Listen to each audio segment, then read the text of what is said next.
उत्तर प्रदेश के कौशाम्बी जनपद में इस वक्त हम मौजूद हैं। हमारे साथ ये पीछे आप देख पा रहे हैं महिलाओं की टोली है, साथ में संरक्षण देने के लिए हमारे साथ अधिवक्ता साथी भी। आज कौशाम्बी महिला उत्थान एवं जागृति संस्थान द्वारा एक गोष्ठी का आयोजन किया गया, जिसमें कई लोगों को सम्मान भी दिया गया और तमाम तरीके से प्रेरणादायक, प्रेरणा स्रोत बहुत सारी चीजें बताकर उनमें नई ताजगी भरी गई है। महिलाओं का वो दौर पहले जैसे नहीं रहा और नए दौर में महिलाओं को अपने अधिकार की लड़ाई लड़ने के लिए ये जिम्मेदार जो महिला पदाधिकारी कर है अपने अपने क्षेत्रों से आती हैं और उन्होंने भी नया जोश भरने का काम किया। नमस्कार, वीटीवी इंडिया के दर्शकों का बहुत बहुत स्वागत एवं आभार। मैं शिबू खान। हम चर्चा में शामिल कर रहे हैं संगठन की सबसे पहले अध्यक्षा जी को और इनसे जानते हैं कि आज अंतर्राष्ट्रीय महिला दिवस पर आयोजन जो हुआ उसमें किन बातों पर चर्चाएं हुई हैं एवं आपके एनजीओ के माध्यम से जो अब तक वर्क्स हुए हैं उसके विषय में भी हम इनकी मेमोरीज को साझा करेंगे। मैडम भैया, पहले तो मेरा समस्त बहनों को महिला दिवस की ढेर सारी शुभकामनाएं। और हम लोग महिला उत्पीड़न के खिलाफ काम करते हैं। जो भी घरेलू हिंसा की शिकार महिलाएं हैं या समाज से या किसी भी प्रकार से महिलाएं सताई जाती हैं, प्रशासन में भी कभी कभी ये होता है कि महिलाएं जाती हैं, उनको सहयोग नहीं मिल पाता, हम लोग उनका भी सहयोग करते हैं। दहेज उत्पीड़न का हमारा सबसे ज़्यादा यही है कि जो दहेज की वजह से महिलाओं की हत्या होती है उस पर कुछ उपाय हो, और उसके लिए सबसे पहले यही हो सकता है कि दहेज मुक्त शादी करें, अपनी बच्चियों को आत्मनिर्भर बनाएं, शिक्षित करें। जब वो आत्मनिर्भर बनेंगी, अपने पैर खड़ी होंगी, शिक्षित होंगी, तभी वो दहेज हत्या रुक सकती है। क्योंकि लड़कियां ये कह सकें कि हम अपना आत्मनिर्भर हैं, हम बिना दहेज के ही शादी करेंगे, अपना खर्च स्वयं उठा सकते हैं, अपने परिवार को भी जरूरत पड़ने पर संभाल सके, तभी ये दहेज हत्या रुक सकती है। और वो पेरेंट्स जो कि अपनी बच्चियों पर थोड़े दिन के बाद, पढ़ाई के बाद दबाव देने लगते हैं, नहीं अब हो गया या हमारे पास खर्चा नहीं है, तो जब शादी की बात आती है तब तो क्या करते हैं, माता पिता घर बेच दिए या खेत बेच दिए या लोन ले लिए शादी कर देते हैं। वही चीज हम अपनी बेटियों को पढ़ाने के लिए भी तो कर सकते हैं। जरूरत पड़ी तो आप अपनी बेटियों को लोन लेके भी पढ़ा सकते हो या खेत बेच के पढ़ा सकते हो। जरूरी नहीं कि सिर्फ शादी के लिए ही खेत बेचो। अभी आप शादी करते हो, दहेज देते हो, थोड़े दिन बाद और लालसा होती है, फिर वही दहेज हत्या बन जाती है। तो वो चीज ना करें। आप जितना दहेज देते हो उतना अपराध बढ़ाते हो। तो आप जब दहेज देना बंद करोगे और सबसे ज्यादा अपने बच्चियों को शिक्षित करने पर फोकस करो, उनको आत्मनिर्भर बनाओ, तभी महिला उत्पीड़न भी कम होगा और दहेज हत्या भी कम होगी। बाकी हमारी संस्था है, अपनी महिलाओं के लिए हमेशा तत्पर हैं, खड़े हैं। हम जो नाबालिग बच्चियां हैं उनके साथ भी खड़े हैं। हम जहाँ जरूरत पड़ती है पूरा सहयोग करते हैं। मैं अंजना मिश्रा, महिला उत्थान एवं जागृति संस्थान की अध्यक्ष हूँ। तो जिस तरीके से आपने देखा कि अंजना जी ने जिस तरीके का संदेश दिया, बेहद ही महिलाओं को बल देने वाला है। मैं CWC मेंबर निधि त्रिपाठी कौशाम्बी से, और सबसे पहले मैं अंतर्राष्ट्रीय महिला दिवस पर महिला उत्थान जागृति संस्थान की अध्यक्षा को शुभकामनाएं दूंगी और सभी महिलाओं को शुभकामनाएं दूंगी कि ये काम जारी रखें और अवेयरनेस का कार्य चलता रहे, ताकि अपनी बच्चियां और महिलाएं जागरूक हों और अपने अधिकारों को जानें और पहचानें और अपने अधिकारों की लड़ाई स्वयं लड़ें। किसी के सहारे लेने की कोई जरूरत नहीं है और शेरनी बने। एक लड़की अपने आप में एक शेरनी है और वो अपने अधिकारों को खुद बखूबी निर्वहन कर सकती है, बखूबी, और अधिकारियों के सामने अच्छे से बात करें और जरूर अधिकारी लोग इनकी बातों को सुनेंगे। और हम चाहते हैं कि यहाँ मैं जिस विभाग में कार्य कर रही हूँ, यहाँ पर इस कौशाम्बी जिले में इतने दिनों हो गए जिले को बने हुए, लेकिन यहाँ कोई बाल गृह, शिशु गृह, संप्रेक्षण गृह और बालिका गृह, कोई यहाँ पर ऐसा किसी पार्टी के लोग जो भी आए, यहाँ गवर्नमेंट बनी, उन्होंने ध्यान नहीं दिया कि यहाँ पर शिशु गृह और बालिका गृह। हम लोगों को बहुत परेशानी होती है बच्चों को वहाँ बाहर इलाहाबाद भेजना, लखनऊ भेजना या कानपुर भेजना। बच्चों के लिए भी परेशानी होती है, उनके गार्जियन के लिए भी परेशानी होती है बच्चे लेने जाने के लिए। तो और इस महिला दिवस पर हम लोगों ने महिलाओं को जो हम लोगों ने कार्य किए हैं बच्चों के लिए और महिलाओं के लिए, वो हम लोगों ने बखूबी आज एंजॉय भी किया और अपने वर्क के लिए, अपने कार्य के लिए और जागरूकता मिशन भी किया। इतनी बातें आपने रखी, एक बात मैं जोड़ना चाहता हूँ। गवर्नमेंट ने नारा दिया था बेटी बचाओ बेटी पढ़ाओ जैसे अभियान, क्या लगता है उस अभियान में धार मिली है या वैसे ही सिर्फ हवा हवाई साथ?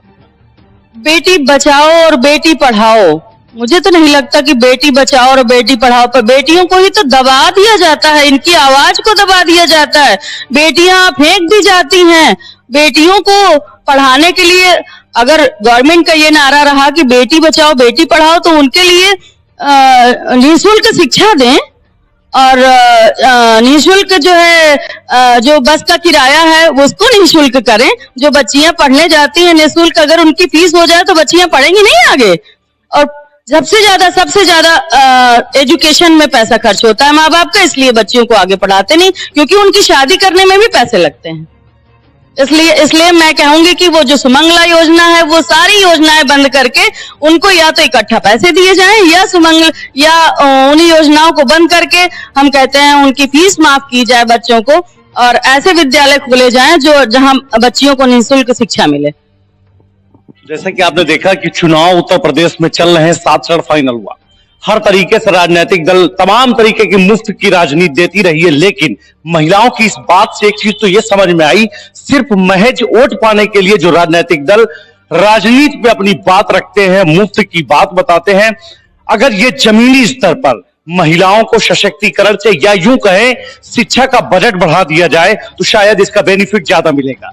बेटी बचाओ बेटी पढ़ाओ तमाम तरीके के नारे तब भलीभूत होंगे और सही साबित होंगे जब सरकार इसको जिम्मेदारी से निभाने का प्रण करे।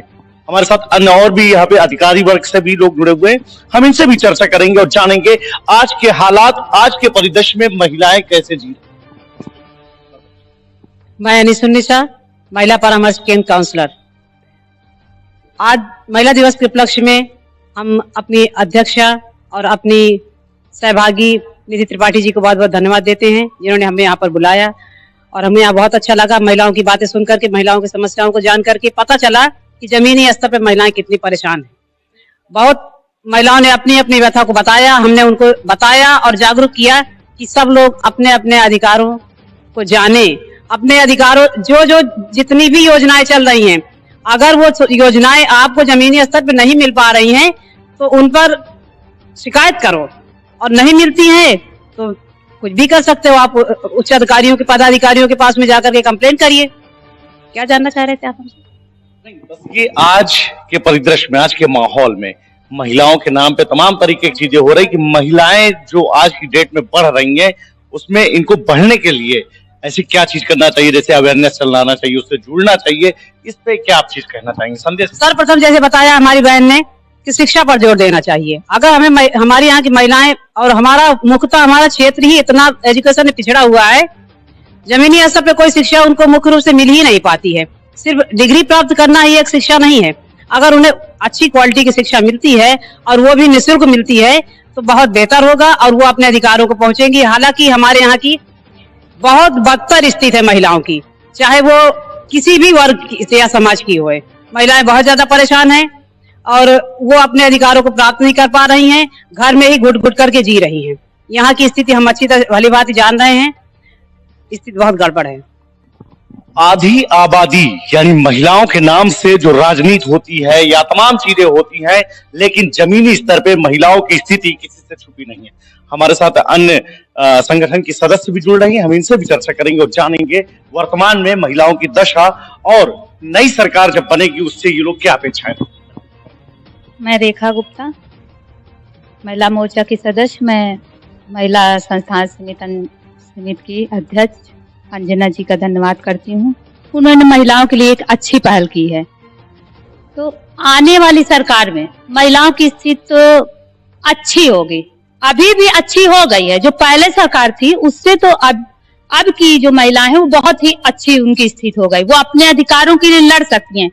पहले महिलाएं जाती थी, थाने में जाती थी, उनकी कोई सुनवाई नहीं होती थी, या और भी कहीं जाती थी, अधिकारियों के पास उनकी कोई सुनवाई नहीं होती थी। लेकिन आज यदि महिलाएं जाती हैं तो उनकी शिकायतों को सुना जाता है, ध्यान में रखा जाता है।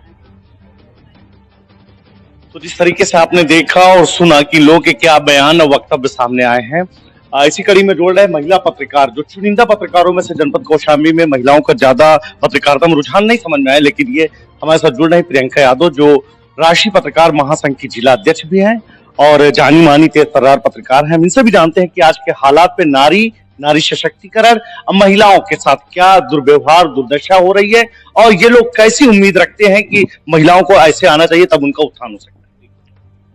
नमस्कार, मैं प्रियंका यादव। मैं कौशाम्बी में काफी समय से फील्ड में निकल रही हूँ और देख रही हूँ कि महिलाओं पे और लड़कियों पे इतने बड़े बड़े मतलब वो बनाए जा रहे हैं मुद्दे। बालिकाओं के लिए बोला जाएगा, सरकार कोई भी आएगी ये बोलेगी कि लड़कियों के लिए ये सारी योजना आती है, लेकिन अगर देखा जाए जमीनी स्तर पे तो कोई योजना नहीं है, बस एक राजनीतिक का मुद्दा बना देते हैं महिलाओं को। लेकिन महिलाएं अगर देखी जाए तो सबसे ज्यादा महिलाएं ही पीड़ित रहती हैं। ये तो एक भाषण होता है, कोई भी दे देता है महिलाएं सुरक्षित है, कहीं नहीं सुरक्षित है। जैसे पहले क्राइम होता था, आज भी क्राइम हो रहा है। कहीं भी अगर देखा जाए, अभी कुछ दिनों की बात है, करारी में अभी एक महिला हमारे साथ आई थी, वो चली गई है किसी कारण बस। वो बताई कि उस बिचारी को करारी से और यहाँ से कश्मीर भेज दिया गया और पैसे लेके उसकी शादी कर दी गई और आज वो यहाँ मंजनपुर के हर अधिकारी की चक्कर काट रही है, कोई उसकी सुनाई नहीं हो रही है। अभी हम उसे रोकने का प्रयास किए कि रुके, लेकिन वो किसी कारणवश चली गई है। तो अभी बहुत सारी ऐसी महिलाएं हैं जो किस हद तक ही पीड़ित है, उनकी कोई सुनाई नहीं हो रही है, ना अधिकारी सुन रहा है ना कोई नेता सुन रहा है। लेकिन एक मुद्दा बनाने के लिए हर नेता हर अधिकारी कहते हैं हमारे यहाँ इतनी लिस्ट बन गई, हमने इतनी सुनवाई किया, इतने कार्य किए, वो तो सब फर्जी लगता है। लेकिन अगर जमीनी स्तर पर देखा जाए तो हर महिला अभी आज भी पीड़ित है और कोई बेटी सुरक्षित नहीं है, ये मैं लिखित के साथ कह रही हूँ। अगर किसी से किसी तरह का झगड़ा मतभेद होता है तो लड़कियों को रास्ते में छेड़ लिया जाता है, उसके माँ बाप को धमकियां दिया जाता है कि ये लड़की बाहर निकलेगी तो हम देख लेंगे। वो लड़की डर के अपने बच्चे को बाहर नहीं निकलने देते। ये क्या है? ये एक राजनीतिक मुद्दा है और कुछ नहीं। लेकिन ये कहती हूँ कि जैसे अभी हम किसी सरकार के माध्यम से नहीं कहना चाहते कि कोई सरकार आएगी तो अच्छा करेगी, लेकिन एक मैं ये चाहूंगी हर माँ अपने बेटी को सेल्फ डिपेंड बनाए और अपने आत्मनिर्भर बने।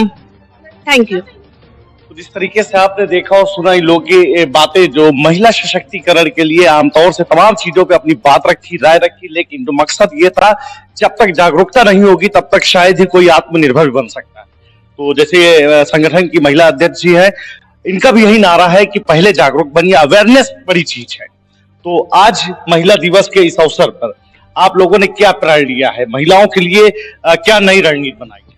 आज हमने अपनी महिलाओं से यही कहा है, जो गांव की कुछ गरीब महिलाएं हैं, हमने उनसे ये चीज कहा कि सबसे पहले आर्थिक मजबूती लाइए और उसके लिए आत्मनिर्भर बनिए। हम ये प्रयासरत हैं कि नेक्स्ट टाइम हम जो गांव की महिलाएं हैं उनके लिए घर में जो रोजगार उपलब्ध हो सकते हैं उस पर विचार करेंगे।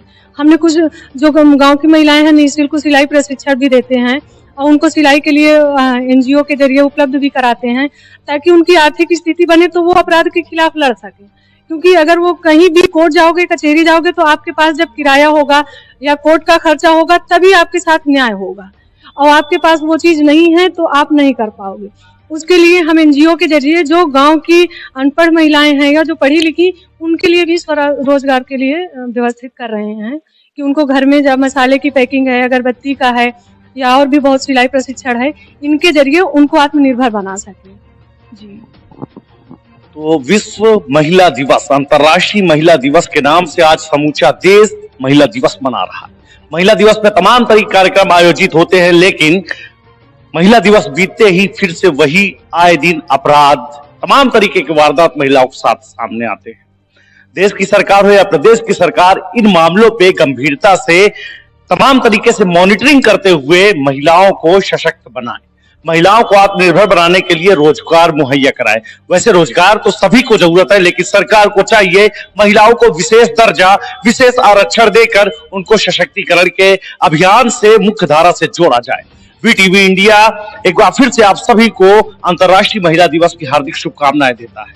वीटीवी इंडिया हमेशा से ही दबे कुचले शोषितों वंचितों की आवाज उठाता रहा है। पुनः आप सभी दर्शकों का आभार।